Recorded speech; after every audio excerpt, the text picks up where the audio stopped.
A 70s style coming of age movie with Paul Giamatti? What else could you ask for? Let's talk about The Holdovers.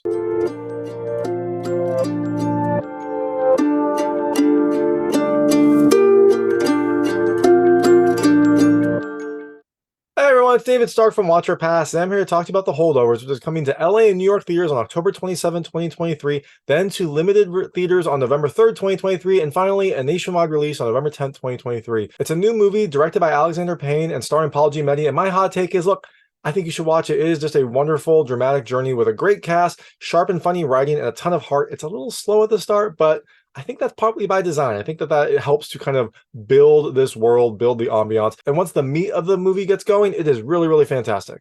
So I definitely think you should check it out. Look, it might be this week, it might be next week, it might be the week after, but when it comes to your area, definitely watch it. And it's a holiday movie, so it's a good way to get into the holiday spirit-ish. It's kind of a dramatic coming-of-age comedy with some painful scenes, but it is holiday themed, and sometimes the holidays are painful. So I'm going to tell you a little about the movie, a few things I liked, a few things I didn't like, and then really quickly go into the ending. So as you can imagine, there will be spoilers in the ending section. If you don't know what happened to this movie, I would turn off when I get there. Before that, I'll keep it vague. I'll keep it spoiler free. I'll let you know when I get to those spoilers. So like I said, this is a movie directed by Alexander Payne. If you don't know the name, you definitely know his work. He did Sideways, he did The Descendants, he did Nebraska. He is just a wonderful director, and this is his next story for the big screen. It tells the tale of this school for boys, this Barton School for Boys, this elite boarding school, high school in Massachusetts. It is training the best of the best, trying to mold these boys into young men, into leaders, trying to get the best out of them. It's set in the 70s, and it is a rigorous school, partly because of this professor, Paul Hunnam, who's played by Paul Giamatti. You might notice that Paul Giamatti is playing a professor named Paul. That is not a coincidence. When Alexander Payne was asked about this at a Q&A, he said, well, the character's name is Paul. So he definitely wrote this for Paul Giamatti. Paul Giamatti plays this curmudgeonly, old, very strict professor who expects the best out of his students, despite them usually not living up to his expectations. He has very, very high standards for them, and they often disappoint. Now, this is a school, the semester is almost over. It is about to be the holiday break, the 14-day Christmas break, and everyone is excited to go home, go back to their families, have a holiday together.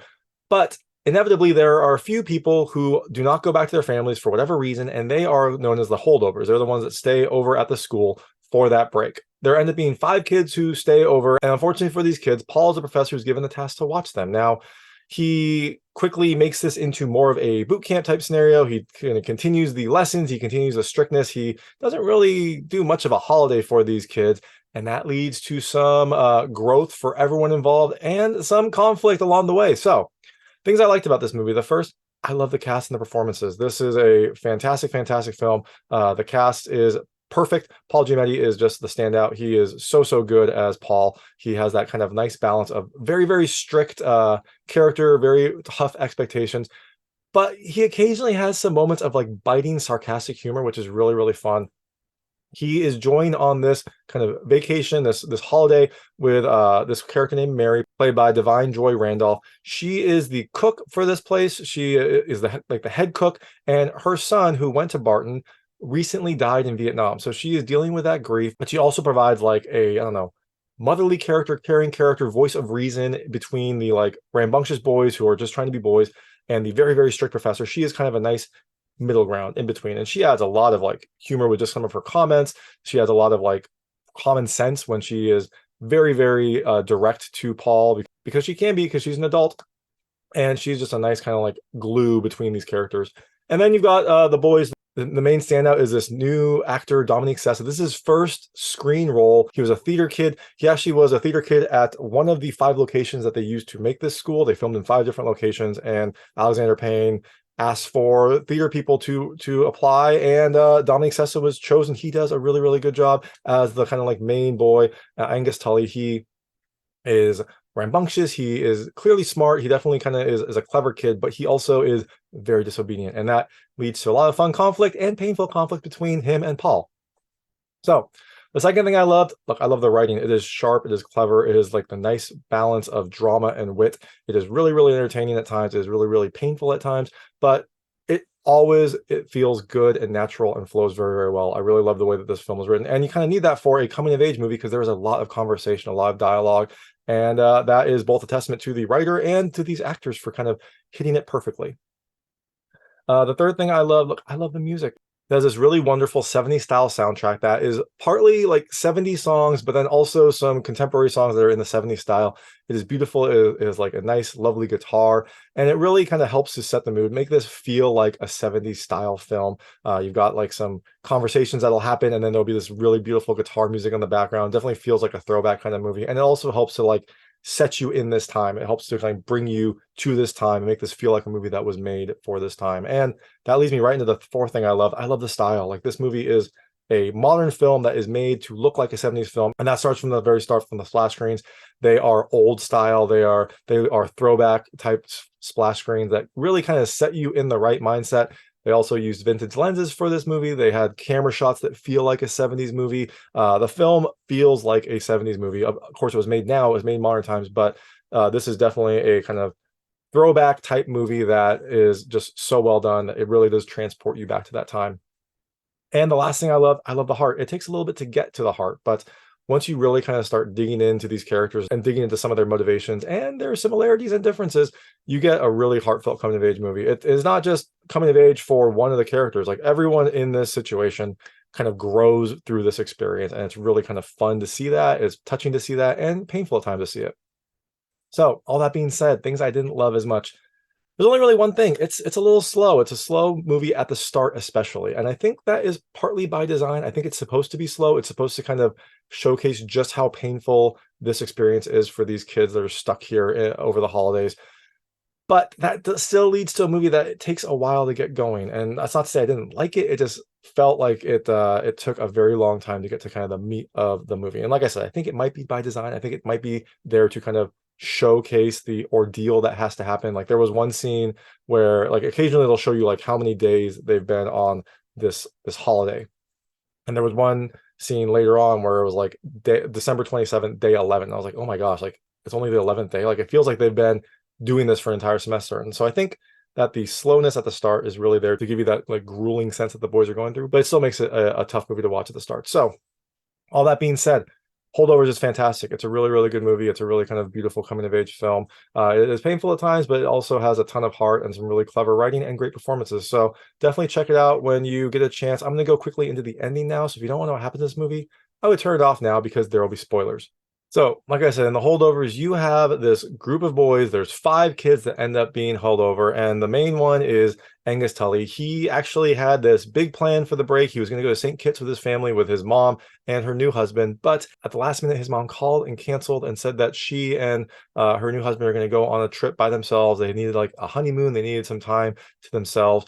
And this does not go over well with Tully, but now he is forced to stay in this situation with these other boys. And it is rough at the start. Paul, the instructor, is very, very tough on these kids. He basically turns it into an extension of school. They have coursework, they have meals together, they have like, exercise that they have to do. They have lights out and quiet time. It is basically them being at this school for an extended period. But also there is conflict within the boys. Angus is not friends. He's actually kind of like rivals with this kid, Kuntz, Teddy Kuntz, who is kind of this privileged boy who is just kind of a jerk essentially. So they have a lot of conflict, but also there are some heartfelt moments where Angus, who kind of has a rough exterior, shows that he is, a pretty caring kid. He looks out for a couple of the kids that Coots is like bullying. So it definitely helps to develop their characters. But early on, one of the other kids whose father is like the CEO of Pratt and Whitney, he was in a standoff with his father. He like his father told him to cut his hair. He has like long, California style hair. And he's like, no, I'm not going to do that. So he was in this fight of wills with his father. Eventually his father caved, sent his helicopter to go pick up his son. And when that happens, this kid's like, hey, who wants to go skiing? You can come with us. Every one of the boys except for Tully is able to get permission from their parents to go skiing over the rest of the holidays. So they all leave. They are not able to get in contact with Tully's parents for whatever reason. I guess they're on an excursion in their St. Kitts vacation. They can't get in contact with them. So now the only people left at this place are Paul, Tully, and Mary. So this does not go well for Tully at all. He does not like this at all. And so eventually he kind of starts to get a little bit more rambunctious. One night he sneaks into Paul's room when he's asleep, steals the keys, and kind of like goes through the building, just kind of like being a kid. He's smoking, he's just like exploring the place, just kind of doing what he wants to do.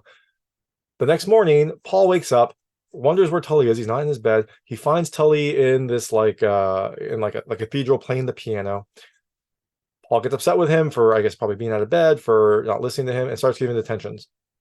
Tully's like, this whole thing is a detention. What are you doing? Like, for sure, give me all the detention. And he starts running from Paul. Paul is trying to assert his will. He is trying to be strict. He keeps giving him detentions, but Tully doesn't care. He keeps running. Eventually, he goes to this gym that is off limits. It is being renovated, and he runs through there, jumps off this vault, does like a somersault, and lands on his arm. And he thinks that there will be a pad there, but remember, the gym is under renovation. I guess the pad's not there. He lands and dislocates his shoulder.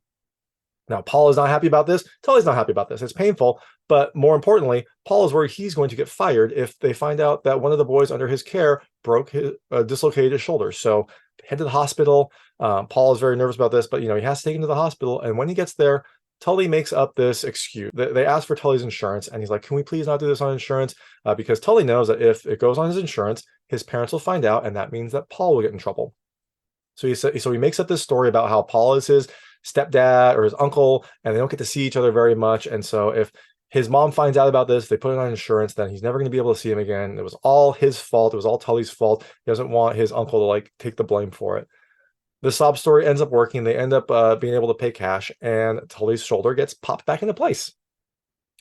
So after this, they kind of come to a little bit more of an agreement. They start to kind of see more eye to eye and start sharing more with each other. Now, there is a Christmas party that happens where one of the teachers throws a Christmas party that they all go to. It is a little fun kind of endeavor. Each of the characters kind of has a moment there where they think it's going to be a happy Christmas, and then it kind of turns sour for everyone. They all end up leaving, and on Christmas Day, Paul kind of has this change of heart. He wants to do something nice for both Mary and Tully because they're all stuck there. And so he goes and gets like a Christmas tree, gets some presents, has a Christmas dinner with everyone. And when they're opening their presents, which are disappointing because Paul bought them, but it's the thought that counts, Paul asks Tully like what he wants to do. And Tully has been wanting to go to Boston the entire time. He tried to convince his parents to let him go to Boston. He tried to convince everyone to let him go to Boston. He finally says, "I want to go to Boston. I want to be in a big city, and I want to have a real Christmas." Paul is like hesitant at first, but then he's like, "Well, under the rules, we could do a field trip as long as there is some sort of like learning endeavor here." And so he decides to do it, to let them go on this field trip to Boston. They pack up, they head to Boston for a couple days. And it's actually pretty lovely. Mary ends up staying with her sister who's there. Remember, Mary had a son who went to Barton and then was killed in Vietnam. She is like grief-stricken over it, although she tries to put on a strong face. It comes out regularly throughout the movie. But when she gets to see her sister is pregnant. And so there is this really lovely scene when Mary gets there where she is like putting her son's baby clothes in her sister's like dresser, basically kind of like putting her effort into this new baby because her son is dead and her husband is dead also. So she is kind of metaphorically moving on and putting her effort, putting her love towards this new baby. It's a very sweet scene.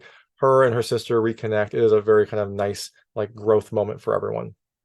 But to the main like this arc here, you have Paul and Tully. They are going through Boston, going to museums. Paul is like teaching him about different ancient civilizations because that's his course. He teaches ancient civilizations. They go to like museums of history. Eventually, they go to see a movie. And during this movie, Tully says he's going to the bathroom. He ends up sneaking out. Paul realizes this a little bit too late. He runs out, catches Tully trying to get into a cab, and like admonishes him. And he's like, "Where were you going? What was your plan?" And Tully said he wanted to go see his dad. Now, Tully had earlier said that his dad was dead. And so Paul is like, "Of course we can go visit your dad's grave. Like, you should have just asked." Well, that wasn't quite the whole story. We see them go to a mental institution. And when he's there, Tully goes to see his dad, who is a patient at this mental institution. He seems like he is not all there. He seems like he like recognizes Tully, but then quickly goes into like a paranoid episode where he says that they're putting something in his food. It is a bittersweet moment for Tully because he really wanted to see his dad. He's wanted to see his dad for a long time, and now he finally sees him. But I don't think it was the same kind of reunion that he thought it would be. But we also see a big moment for Paul. While they are exploring Boston, Paul runs into an old classmate at Harvard, and they reconnect. And he asks the classmate what he's doing, and he's like, "Oh, I'm teaching at Harvard. I just got tenure."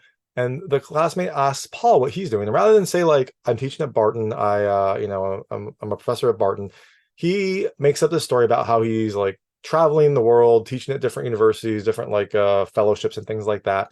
And this kind of is, if Tully plays in as well, he kind of like ribs Paul a little bit by asking like, oh, what about that book? Tell him about that book you're about to publish. And Paul has to kind of make up a book on the fly and whatnot.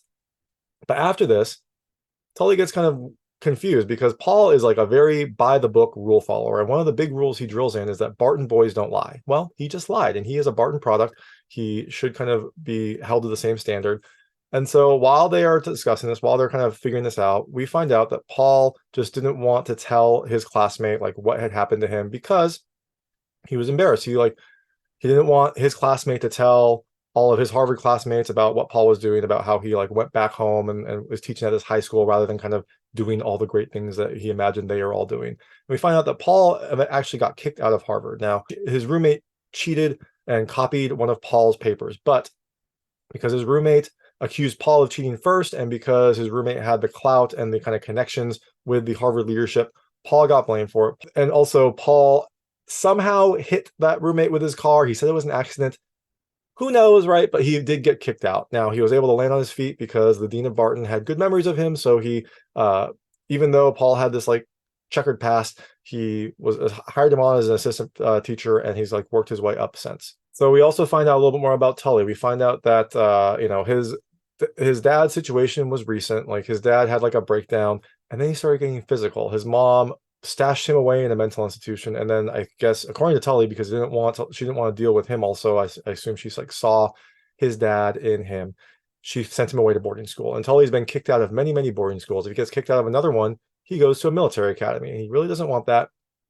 But he also really wanted to see his dad. He doesn't like his mom's new boyfriend, doesn't like the situation, and so he's just kind of like a frustrated kid. But Paul understands, right? Paul also has kind of like a checkered past. They kind of understand each other a little bit more, understand like come to some agreements. And Paul definitely thinks highly of Tully. Despite him not thinking highly of anyone, he definitely thinks highly of Tully. Now they have these heartfelt moments. We go back to school starts back up, and pretty early on in the semester we see Tully's parents come to the school, and they call Paul in. You don't know what it's about, and then the parents say that they found this snow globe in Tully's dad's room at the asylum, and they found out that Tully sneaked it to his dad, which is a big violation of, I guess, their rules. They don't want Tully to see his dad. They don't want that. It caused an issue with his dad. His dad had to get moved to another mental institution because he keeps asking for Tully. It was a violation of trust from like the Barton people. And so they asked Paul, like, how did he convince you to do it? How did he like manipulate you? We know he's manipulative.